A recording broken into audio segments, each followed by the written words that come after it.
before I start off, I have one question to ask. How many of you were really listening to the papers? Sorry, sir. It's been 9 years I've been doing this, but every time I do it, my heart pounds in front of my gurus. All right. The topic is Breaking the Silence of the Lambs, Child Abuse in Pinky Virani's Bitter Chocolate and Raj Kamal Jahan's The Blue Bedspread. Since we don't happen to have that amount of time, so please interrupt me if I go beyond 5 minutes, and then we'll have the video.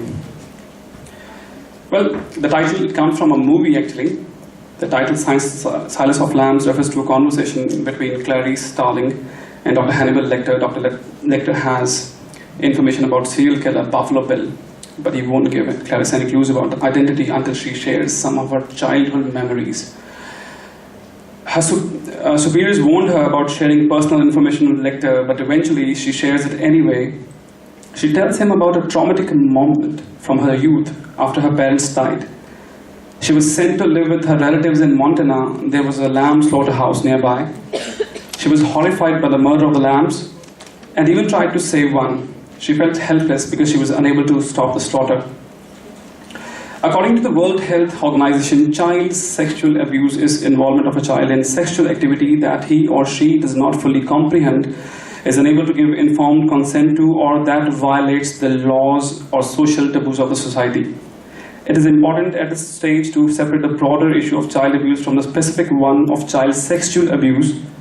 Child abuse may be emotional, mental, physical, and encompasses as much wider gamut of actions.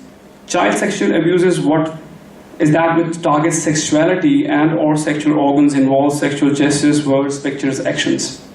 And I have a small statistics also. You might be aware of this. Every third girl child is abused. And every third boy is abused. Children who have faced some amount of sexual abuse in India, it's 53%.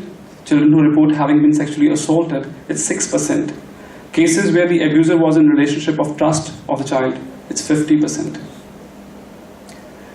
And when I started writing the paper, I had this particular thing on my mind. Am I supposed to offer a perspective? Or am I supposed to give you a resolution? What am I supposed to do? So, in whatever time I have, I'll try both.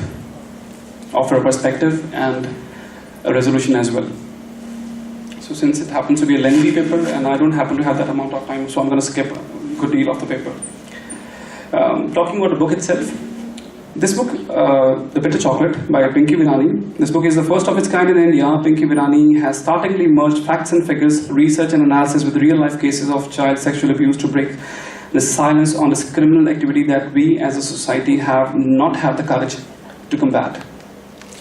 The fact and fiction. The faction provides an exhaustive account of what we should all know about child abuse, what it is, how we can detect it, what it can lead to, how we can prevent it, and painfully but necessarily how we can deal with when it happens. And happen it does in 40-page author note that launches Bitter Chocolate. Virani lays out the parameters, personal and socio-cultural, that govern the emergence of this heart-rending study. She shoots from the hip. And what stays with the reader is the author's strong, sincere plea to act to protect our children from the nightmare of childhood. They are never the same people again when they grow up. Everything is done. One is not sure which aspect of the book, the fact or fiction, is more gut-wrenching. Sexual abuse could start as early as at 3 months. Read newspapers, it happens all the time. But running diagnostics, what beyond that? Everybody, I was listening to whatever I could gather. We've been collecting data, we've been discussing, this has been happening, that has been happening.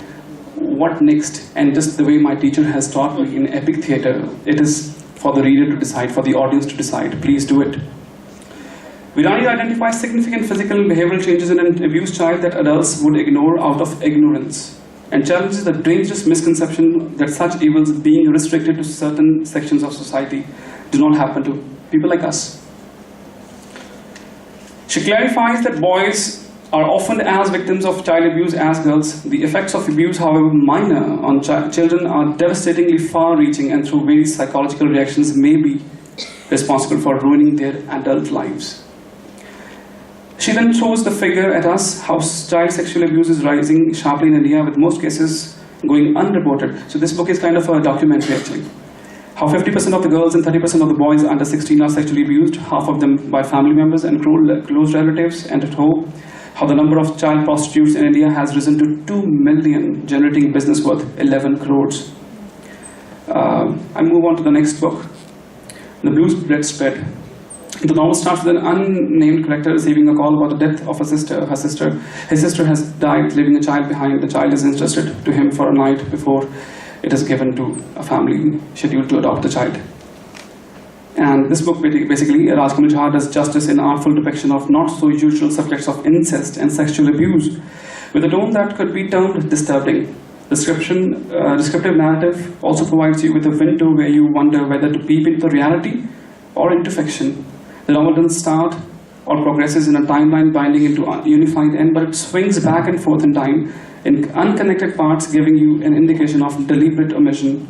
The end is likely to leave you blank and unstated, with a few questions still reappearing in your mind to be answered. Now comes the resolution part. We do have a perspective, everybody, right? Now the resolution part. So I'm going to play a small video clip. And how does this come? This may not be directly related to the topic. However, so I quote Dante, "In the middle of the journey of my life, I found myself in the dark wood, for I had lost the right path. Eventually, I will find the right path, but in the most unlikely place."